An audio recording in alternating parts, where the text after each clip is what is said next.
the interesting thing about Jesus is he came to earth and he just developed his volunteers for 3 years.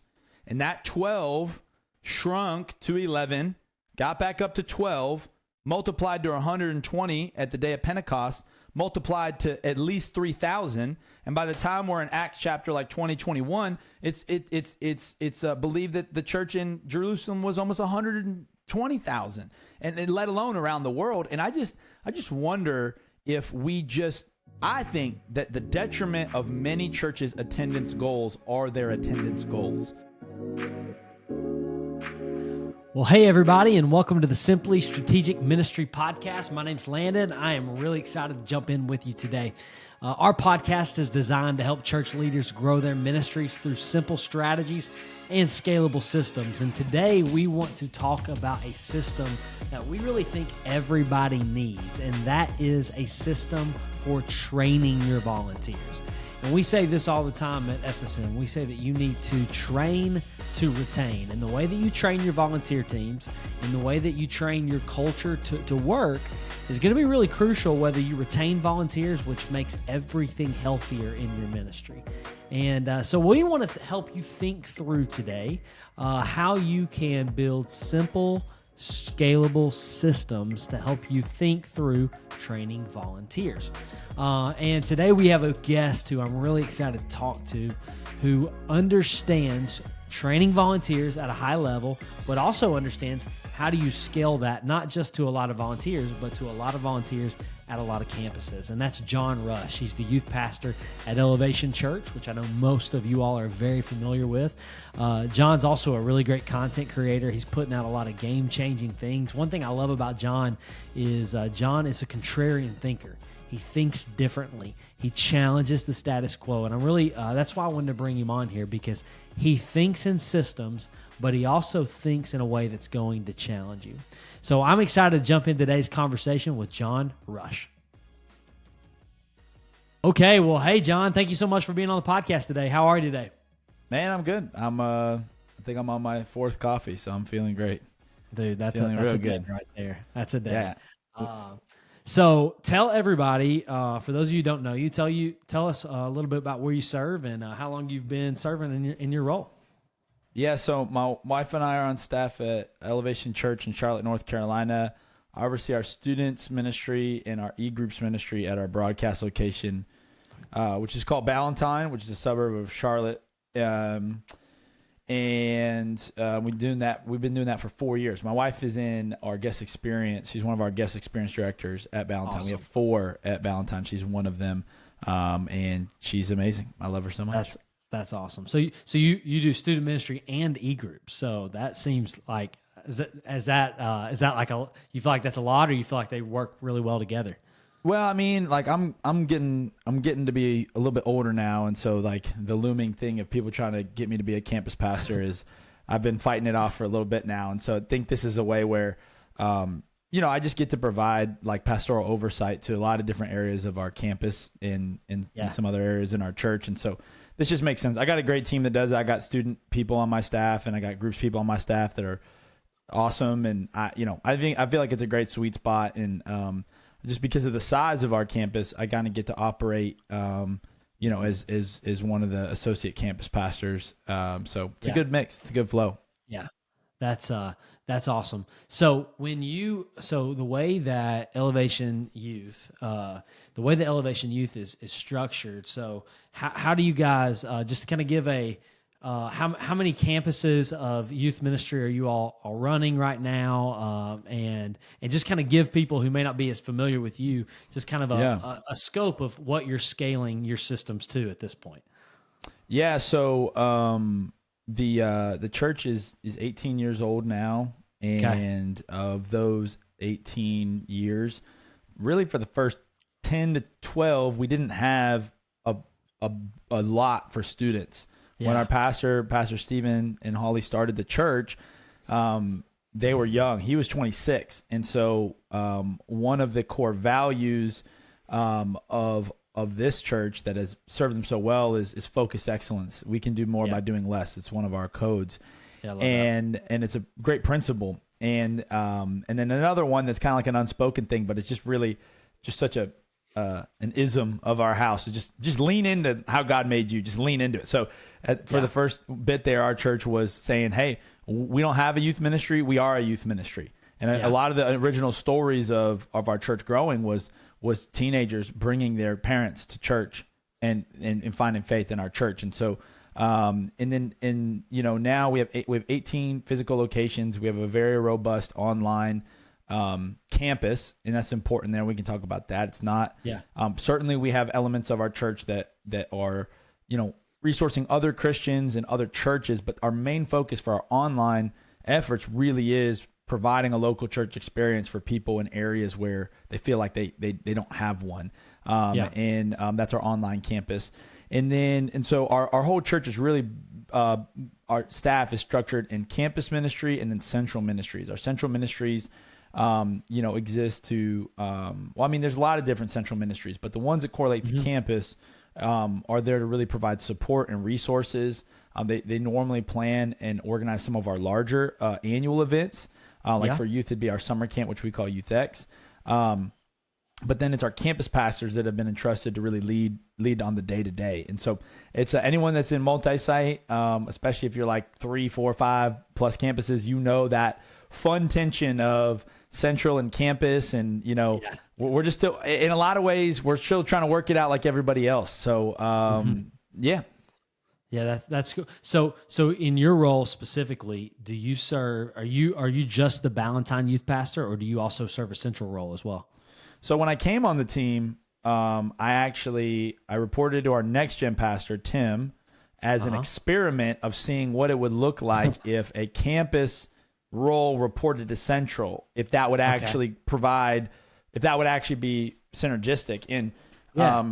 And my first, there's some good and bad, but in the end, we just really realized that I was kind of getting pulled in a lot of different directions, and that, ministry is like the currency of ministry is relational equity, and no one cares what title you have. People don't like our volunteers, the people that come to our church, we're not paying them. In fact, they're paying us. And so we just found that me not really being as integrated with the campus just really hindered what is my most important role, which is leveraging that relational equity to pastor people, to move things forward, to multiply the ministry. And so now I report to our Ballantyne campus pastor, JJ, who also he's one of our 3 lead campus pastors. There's 3 different four lead. 3 lead campus pastors, and then our online campus pastor, Rebecca. She meets with them a lot because our online ministry is so freaking huge and it's so unique. And so she's amazing. And that's Tim. That's Tim's wife, Rebecca.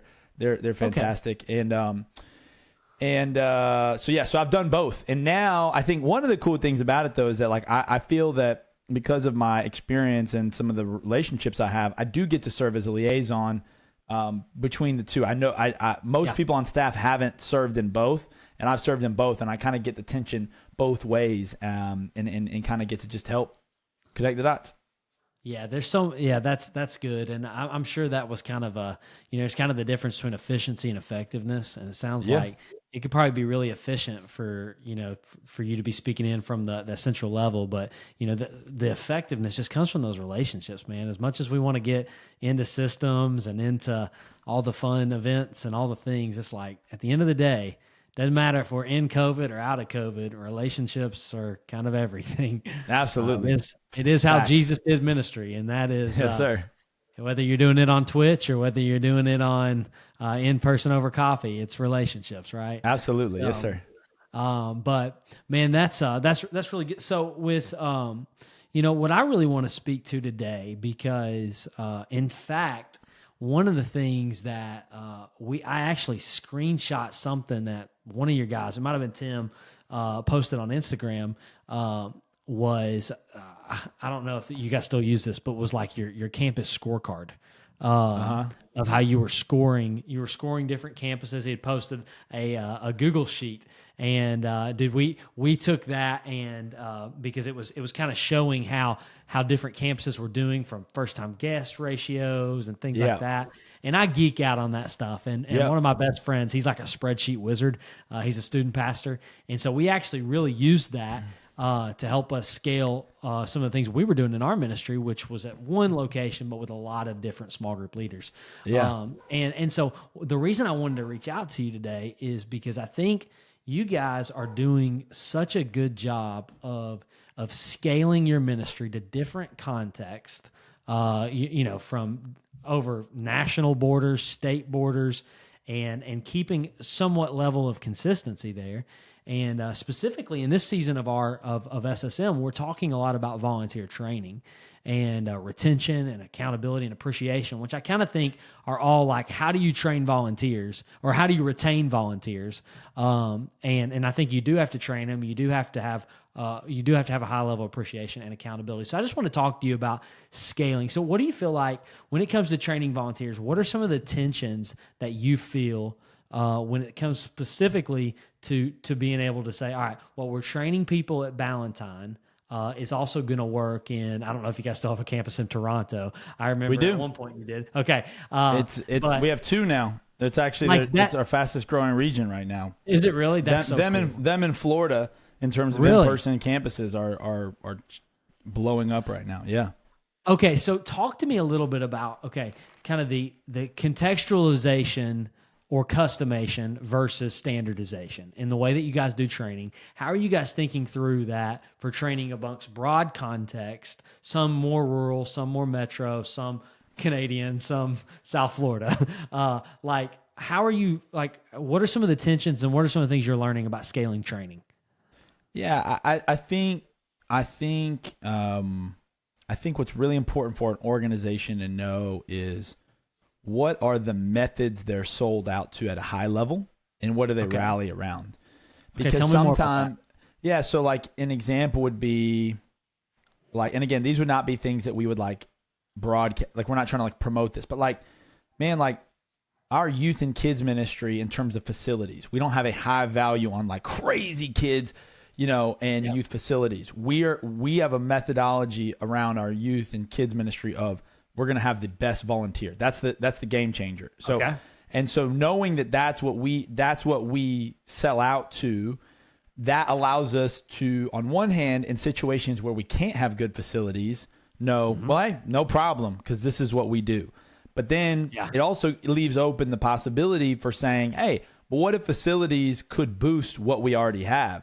But either way, we're not dependent on, because sometimes we make decisions on, should we do it Wednesday or Thursday? Do we do it twice a month, once a month? All of these tertiary ideas that can be subjective if they're not rooted in some of our deeper methodology, or for our church, our worship ministry is 1,000% a part of our attraction, our growth engine. We know that at every campus, a high value, a truly jaw-dropping worship experience at our campuses is part of what that's part of what we do. And so again, we kind of make some decisions based around that. And so I think when it comes to your question of standardization, we use the word autonomy a lot. And what we just know is there, it's like I can't think of the name of the thing, but really it's just like a balancing beam, of just we have seasons of high autonomy where it's and then we have seasons of high, refreshing of structures and systems.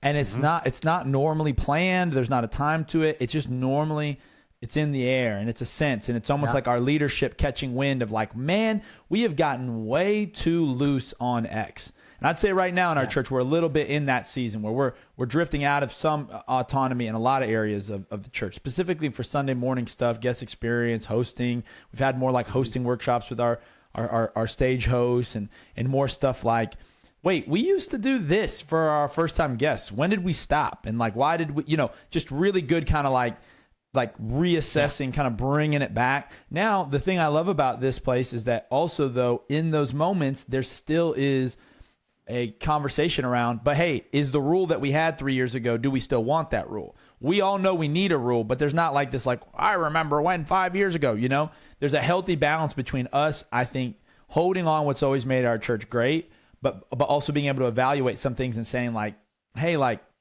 that was for that season. Even a practical example, because I know the listeners here, I know you really love the nitty gritty.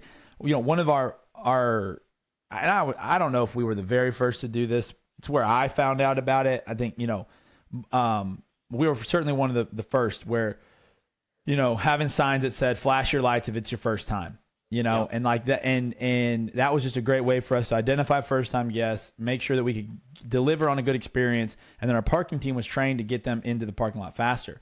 Well, just the reality is that like, we've just observed it now and we just kind of watch, like, it's not that for our broadcast location, a conversation we're having right now is like, it doesn't seem to be that much of like a big perk, and honestly, when we look at how fast our lot fills up versus how when normally first-time guests come, a lot of times we're already full by the time the first-time guests get there. So only 10 first-time guests get that anyway. Is it worth it for them? For sure. Yeah. But again, it's that healthy, questioning, and should we do something else? And should we do this? And so I think that whenever we drift into seasons of autonomy, I would say the feeling is that we're lacking in some standards, and we're maybe wasting some resources. Why did 17 different people do 17 different things when we could have just saved money and unity and blah, blah, blah, you know?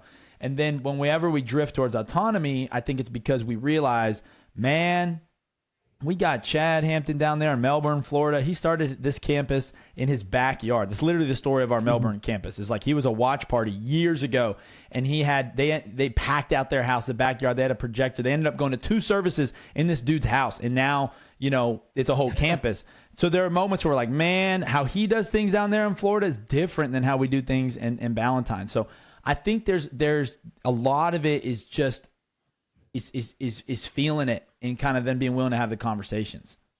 Yeah. So basically what you're telling me like when you're training volunteers in consistency, like the way, first off, you're saying that, no matter we're meeting in a school, a backyard, or we're at Ballantyne, like we're going to have a great volunteer culture. Like, yes. So you're training around like your value-based training.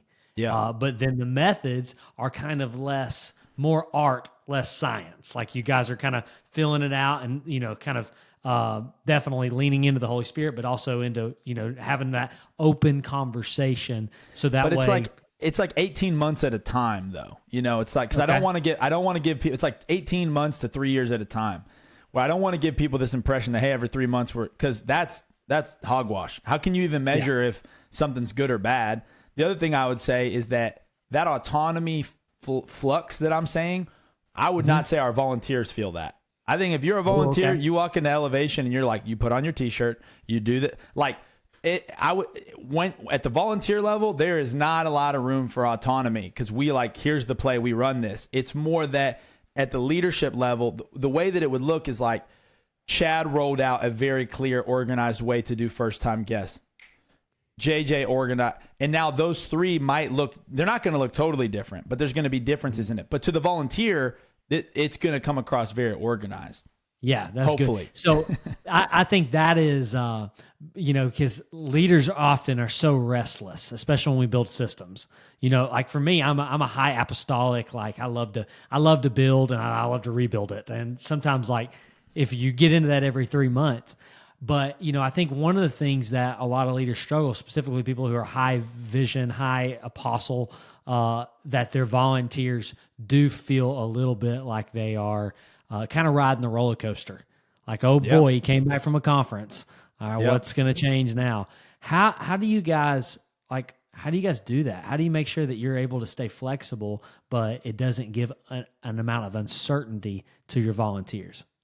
That's a good question. I mean, I would say that, part of it is, our executive pastor, his name is Chunks Corbett, and he was a part of one of the original 8 families that helped start our church, is great friends with our pastor, and has really been entrusted to lead, our staff day to day. In him, he is not that.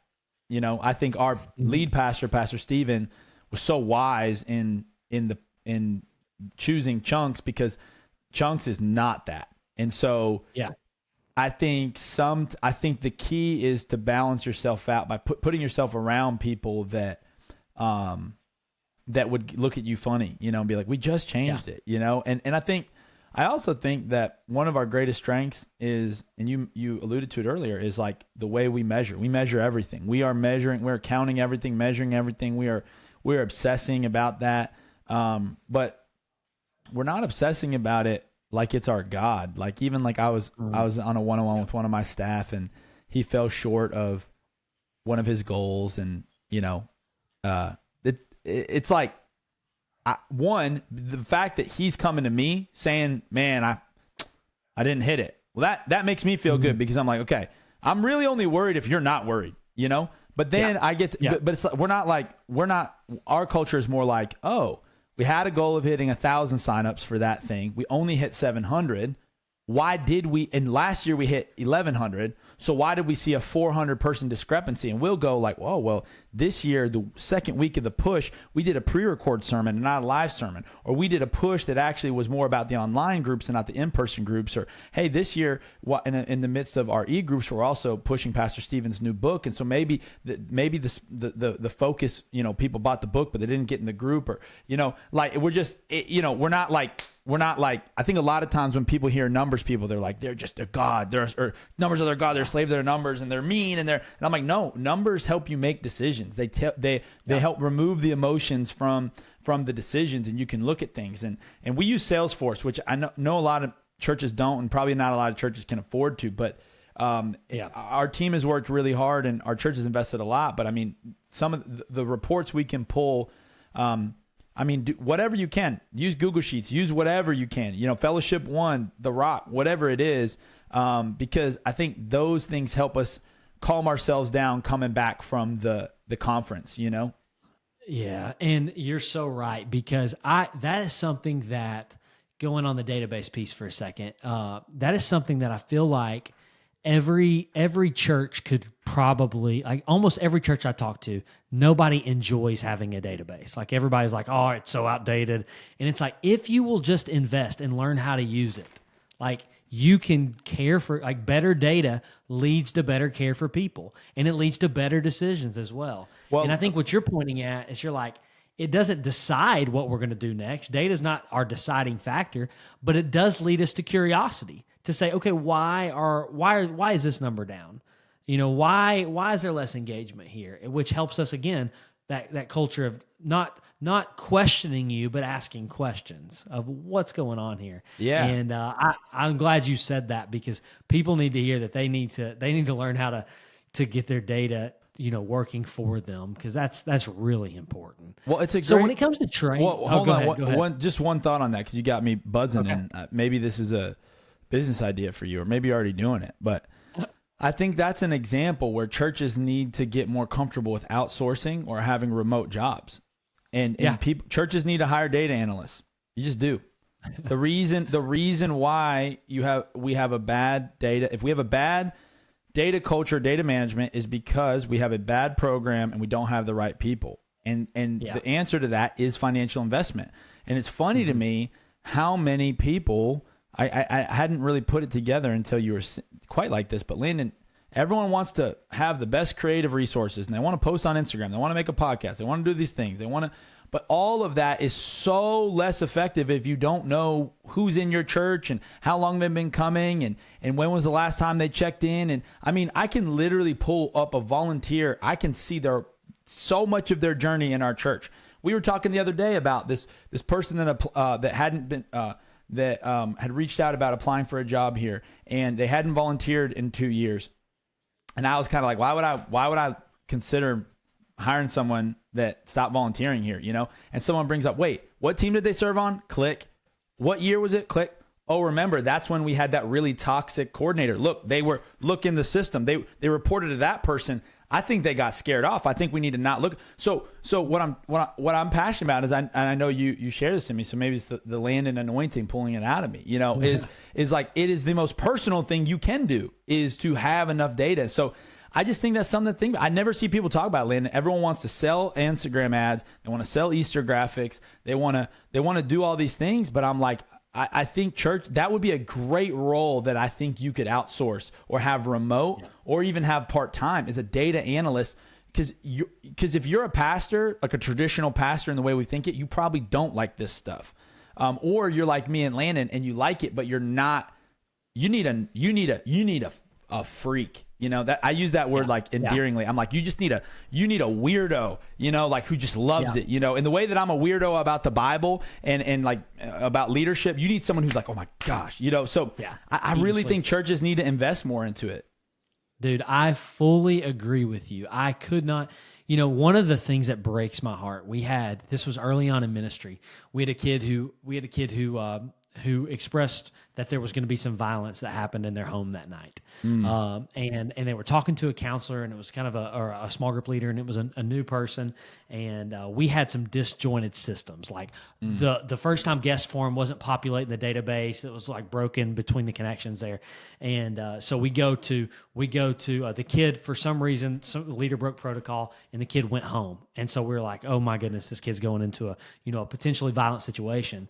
And so we call the police, and we follow protocol, and we go to find their information, and there's like all kinds of different addresses. There's different phone numbers. The police can't figure out where this kid lives, and I'm like, and luckily nothing happened. We were able to figure it out, and everything was safe there. But it's like, man, people are thinking, okay, I want to be super relational, I want to be super pastoral, I want to be a shepherd. But listen, you can't shepherd if you don't know how many sheep you have. Yeah. And you have to invest into that. That's one of the things that we do with our coaching ministry is that, we teach people actually how to use their database and actually how to train and do that. And we're not data nerds, but we definitely see the value in that. And I think you guys should create something like, can you imagine like a Chat GPT where you could ask your database questions? Like, think about that. Hey, how long has so-and-so served in the ministry? And you just type it in, and it's like spits it out for you. Yeah. Like, these are the things that, like, you're right.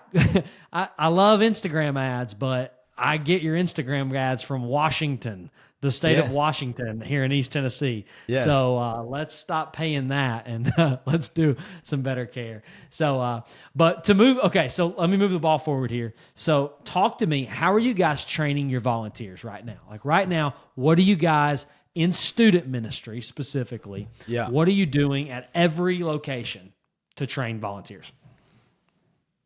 We're not doing a great job at that. Okay.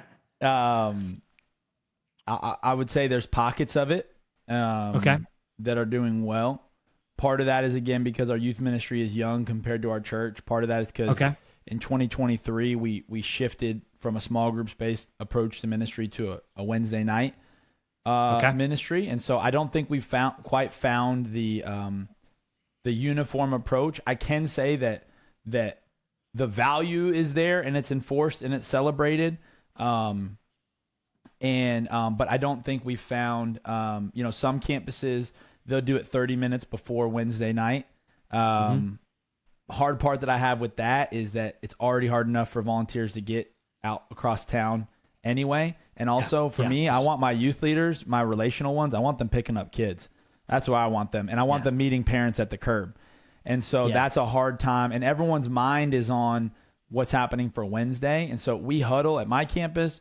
We huddle with our volunteers, the task-oriented people. And right now for my leaders, we meet once a month on a Sunday during our second service. And the other thing that we have is something that I think is really strong in our culture as a church is this idea of care versus development. And so care is like, how's that person doing, checking up on them. We see them as two different things, just structurally, because they're kind of different. And so even once a month, I and our other student pastor at my campus, and then one of our care team coordinators, who's actually a volunteer, we have a list of all of our entire youth volunteer roster with green, it's a Google sheet, green, yellow, red in terms of how they're doing, notes on which staff member is following up with them, notes on what's going on with them, and then a designation as to their role. And we just go through it every month and we go, how is this person? And we hold ourselves accountable to say, hey, so-and-so just had a baby. Did we send the baby a basket? No. Okay, well, who needs to do it? This person needs to get connected with a counselor. So I feel like our church in general is very strong in care. You're going to feel cared for if you're at Elevation Church. I think where we're trying to figure out a standardized approach is what we do for development. I would say, I can confidently say that at each campus, something really good is happening. Yeah. It's just going to look different at each campus. At larger campuses like mine, it will look different even per team. So what the guest experience people do, what the parking team does versus what the connection team does, versus what the youth ministry versus elementary age e-kids volunteers, et cetera. Yeah. Well, I feel like if there's anybody to fix that problem, doing it at a real high, I feel like you create such good content, such engaging content that really is training people. You're probably the dude to do that because you're really good at it. Well, thank you, man. I've really gleaned a lot from your stuff lately, man. I will say. Oh no, you go ahead. I was just saying, I said it in the intro that I recorded prior to this, but you challenge the status quo a lot, and I really appreciate that. And I think that, when you talk about the tension between autonomy and, a uniform system, I do think this is an area where it's probably just healthy for campuses to have. See, this is the other thing. When you're clear on your vision, mission, and values, and then you're clear about your ministry, vehicle, then it's so easy to let some of the other stuff kind of be a little bit customized to the region, because schedules and teams and leader makeup and all this stuff, and we battle it, for our student ministry, there was a time where every campus was doing something a little bit different. We're like, that's just chaos. That's just not serving people. It's not serving our creative team. It's just not good. And so we got everyone on the same page. I think what we're best at in the volunteer training is the onboarding. Our E101 process is just so good. That team is excellent. Every Sunday we have our E101 team. This is something that I'd encourage people to, Landon, as well. And feel free to, I'll say this and then take it where you want to take it. Cause I could just talk. I'm like you, I'm a nerd about all this stuff, but I think one of the things that churches, they have a struggle taking on new areas because they don't allow new teams to take the focus of that new area. So a lot of times people are like, oh, we don't have that. And I go, well, you don't have that because you don't have that. You're like, huh? I'm like, you just have youth leaders. I have middle school youth leaders. I have high school leaders. I have youth volunteers. You just got to be, if you really broke open a matrix of elevation volunteer roles, we're very specialized. We have people who only do baptism stuff. And you're like, what? Mm-hmm. I don't have enough people for that. I think that's a scarcity mindset. And I think that the more specific the role, the more attractive the recruitment is, because people want to find, people are drawn. And you're like, well, that's just catering to their, no, it's hard work. There's high standards. I'm not saying we're going to make up a balloon ministry because someone likes to make balloon animals. I'm saying somebody might, puppets. Yeah, somebody might be uniquely passionate about just first-time guests at our church. They don't want to be ushering in the auditorium where people get cranky. That will kill them, right? And I think the more specific time, attention, and detail we allow volunteers and volunteer leaders to spend on an area, the better it is. And typically, our best people, and this is something we're still fighting against. It's a constant tension, but I think we're better than a lot of places I've seen is we allow people to have very niche roles, but that's what they're able to take it and make it better and multiply it. You're like, well, if they're only over food, they're going to be lazy. And I'm like, no, if they're only over food and you give them good vision and values, they're going to make it something you never even thought it could be.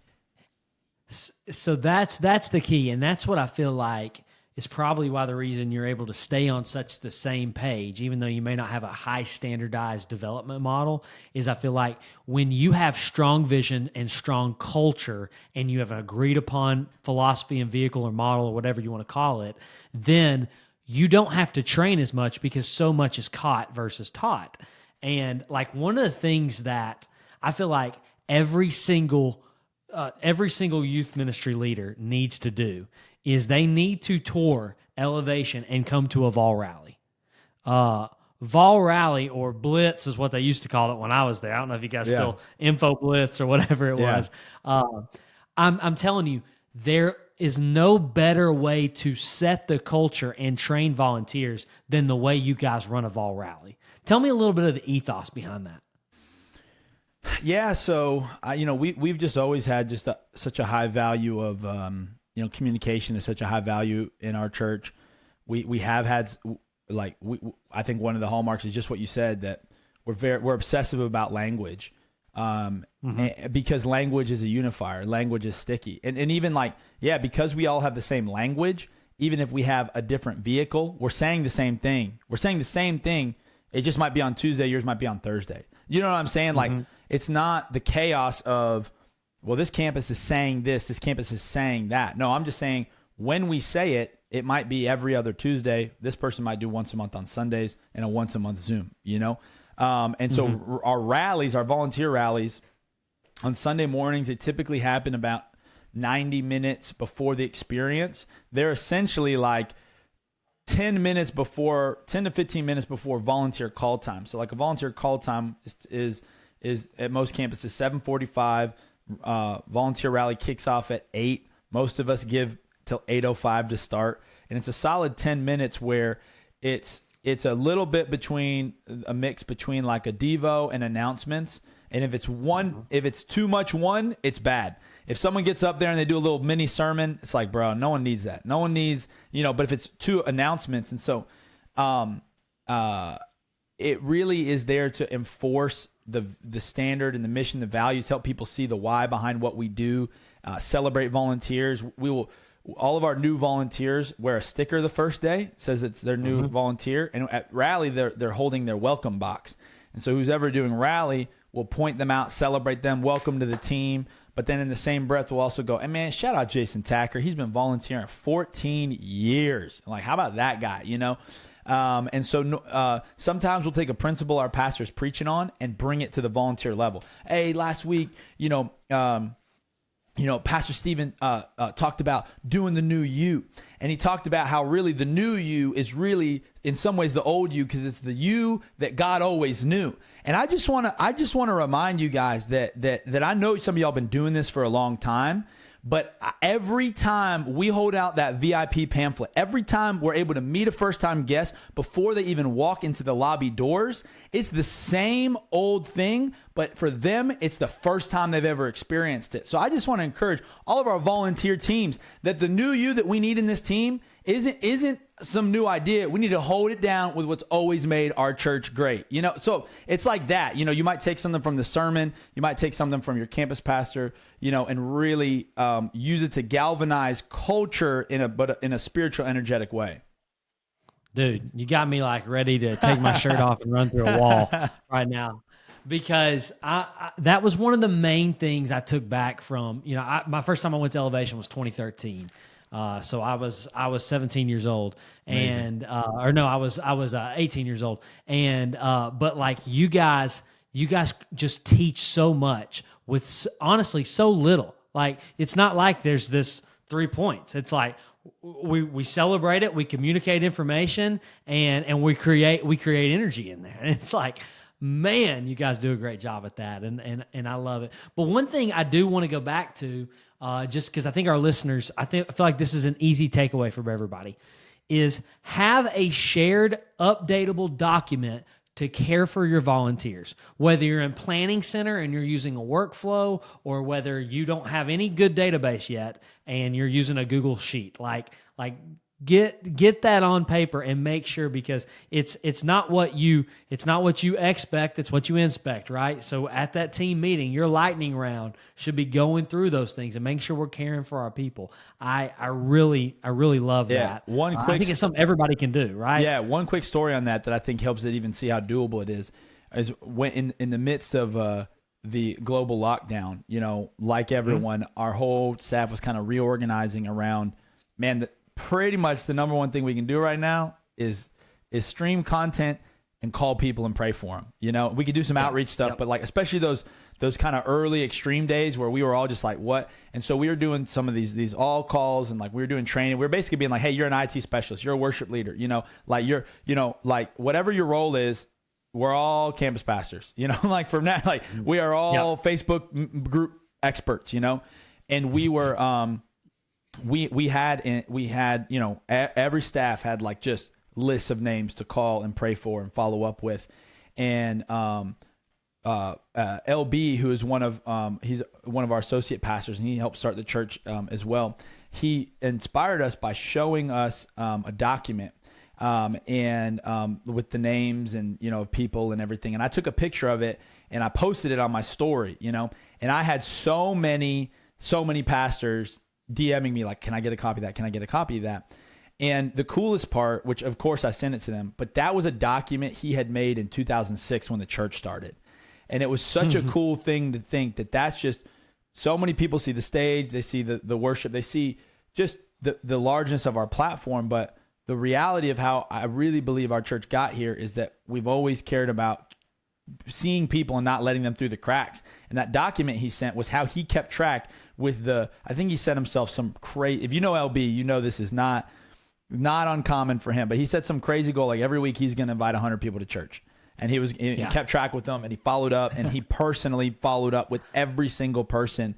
And so I just thought that was so cool, where it's like people are looking for the new idea, but I'm like, a lot of times the new idea is just hard work and the right thing, just with a new maybe tool or app associated to it.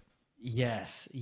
I literally this week, so I'm planting the church right now, and I communicated with 1,674 people in the past like 10 days. Wow. And like we've just been sent. I mean, I've just sent email, text, and like so much of follow up with people is just grit. Yes, it's sir. just like, get it in a list, hold yourself accountable, and then do it and grit through it, and just be as personal as you can in the most impersonal world that we live in today. Yep. I think that is so good, man. This convo has been, I feel like it's been really helpful. Another piece, I think, just a takeaway that you said that I think guys can do really easy is first-time volunteers having a different color tag.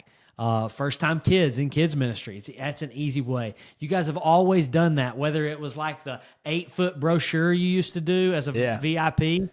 That was like, I coach guys around that. I'm like, why are you doing a Connect card that's this big? Make them carry around a billboard so everybody's like, you're walking into Disney and everybody's telling your kid happy birthday because they see the birthday pin. Well, and we still do that. Yeah, and it's a way for them to feel special, and it's a way for everyone else to notice, oh, it's your first time. Same thing with why one of the reasons why we the way we do our salvation calls is where we do ask for people to show a public declaration in the moment, which is I mean, I think we believe in the spirit of it, but honestly, I think we're even more excited about the practice of it, which is anyone who leaves that auditorium with an orange Bible, everyone is deputized to say that is someone who just gave their life to Jesus. Go get them. I don't care if you're a kids volunteer in the parking lot, you're a graphic designer on staff, you're a worship leader. We all know. Everyone knows what that means. And so I do think I think that those moments of demarcation are huge. Yes. So creating those moments of demarcation is a really simple system. A great book to go with that is just like The Power of Moments. Oh yeah. It's like you're just creating all these little moments for people. And I think what you're basically saying, and I think you'd agree with me, is like you're saying that culture creates systems, but systems build culture.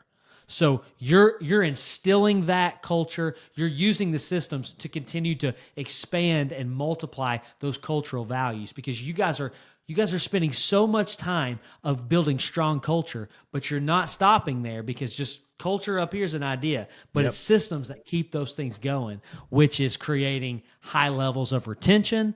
This is showing appreciation to people, and culture is training people. It's the culture is eating always, still, never fails. It is eating strategy for breakfast. Well, I think, Landon, like just maybe something to take away for people to think about is, I think the thing to think about is that ministry vehicle. I don't think I hear that talked about that much, where it's like, what is your methodology? If you think about it in military terms, there is a methodology to the way that we just operate as a military. There is a tried and true, yet innovated. There's just a way we're going to do it. and this is how we win, and we need this many tanks, and we're going to send in these guys first, and we're going to recon, and there's just a methodology to it. And I think that oftentimes churches just don't have a great sense of that, as great a sense as they could, is like, what are the 3 buttons we press that equal the 3 results that we want? And if we just did those, because I think I see a lot of churches, and I know it's innovative times, and I know it's scary, and I've never been a senior pastor, so I say this with a lot of humility, but maybe some fresh eyes of just saying, like, man, what are the 3 things that we do as a church that we know will equate to our 3 outcomes? And I think that also, though, Landon, I think we're a little bit more fuzzy on our measurables than we'd like to think. We want to grow in attendance, okay, but what does that mean? And ultimately, here's the thing. If we grow in attendance, but we don't grow in giving, we don't grow in volunteers, we don't grow in retention, well, that's going to be catastrophic, because you have more people that aren't contributing, and then you have spectators, which no church wants. And so I just think, I think for us, like, and that's shifted for us at times, like, for instance, there was a time where we knew that if the way that we grew the church numerically was by, pop up a campus. Let's go meet in a high school. Boom. Now we've seen that our portable locations, we can measure that our portable locations in general don't have as high of an initial yield as they once did. So now we're a little bit more considering more of a life church model, which life church is like, they'll be portable sometimes, but in general, they're like, they got buildings cooking, and they're a whole machine in that way anyway. And so it's just so freeing to know that when you do X, Y happens, and you don't have to reinvent the wheel every time. You just focus on that strategy. Yeah. And I think, I know you guys wouldn't call yourself like a Sunday-centric model, but, a lot of people who are kind of in a different theological tribe than you guys would be like, oh, well, you can only do that where you're measuring butts and seats and budgets. But like any type of, no matter what your ethos is or your ministry philosophy is, there's always something to be measured. Like every lag goal has lead measures that are leading to that. And so I think it's often a cop out to be like, well, you can't measure spiritual growth. It's like, yeah, you can. Yeah. You just need to be very specific. And I love what Sweb talks a lot about, how like, you don't just copy what Elevations is. That guy. You look at your context. Yeah. I feel like I need to wear a cup every time I talk to him. I just like trolling him. I love you, Sweb. But I mean, I love that, Landon. Like, that's so true. And the funny thing is, like, depending on like how people are taking this, I'm like, bro, I think we need more churches doing Sunday schools. I think we need more catechism. Like there's so many things that you can measure, like that are lead measures. Like measuring lead measures is actually the thing that lets you sleep at night about your lag measures. Like even like, let's just take like, man, how do I know if any of my students are going to follow Jesus after high school? Well, if you measure butts and seats in your youth ministry, you're probably never going to know. But if you measure how many of them have come to a small group more than 20 times each year since it, or even for us, we're going through, like, we're trying to junior, senior retreat, and we're like, man, okay, but it all comes back to measuring your outcomes. It doesn't just, if anything, I'm saying attendance goals should be the last thing that you're focused on, because you can't just look at attendance and go, I'm going to do an Instagram ad. We're going to get some people some flyers and maybe move the needle with attendance. No, what's the thing behind the thing that moves the thing? And Jesus, like, not to get all preachy, Landon, but the interesting thing about Jesus is he came to earth and he just developed his volunteers for 3 years. And that 12 shrunk to 11, got back up to 12, multiplied to 120 at the day of Pentecost, multiplied to at least 3,000, and by the time we're in Acts chapter like 2021, it's believed that the church in Jerusalem was almost 120,000, and let alone around the world. And I just wonder if I think that the detriment of many churches' attendance goals are their attendance goals, is that we set far too quick and rapid Red Bull spurt growth, and again, I'm not saying you don't need to be growing giving, but that's another thing that our Church of the Highlands, I'm sure many churches, ARC, could teach you that, yes, growing attendance is a way to grow giving, but there's a lot of other ways to grow giving. Like for us, part of our volunteer onboarding process is giving checks. And we will have those conversations. If you're going to lead, if you're going to contribute, now we're not like, oh, it's not a full 10%, get out. But if it's like, if you have no gift or like one gift in, the last 18 months, it's going to be a conversation, and we lead people towards that and we move people towards that. So sorry, I didn't mean to get all, revivalist Landon, but I'm just like, I want people to win. That's like my biggest thing right now. I want them to be unstuck. Yeah, man, that is, I feel like, man, I know we're at the end of our time here, but man, this was a really helpful conversation. I think as we get more and more in that, kind of like, we need to be process oriented, not outcome oriented, right? Yeah. Like we need to figure out what is the process, what are the levers, as you would say, what are the levers that we need to pull in order to get to where we want to go. And that's the thing. Every ministry has a different version. Like, yes, we're all making disciples. We're all glorifying Jesus. Okay. But every version has every ministry has a different context, a different version of success. Just define it and then build a process to get you there. And I would say build systems that are getting you there over time. And then focus on doing those things as opposed to going to sleep at night feeling like a failure because you had 80 kids here last year, not 75, or whatever. Yeah.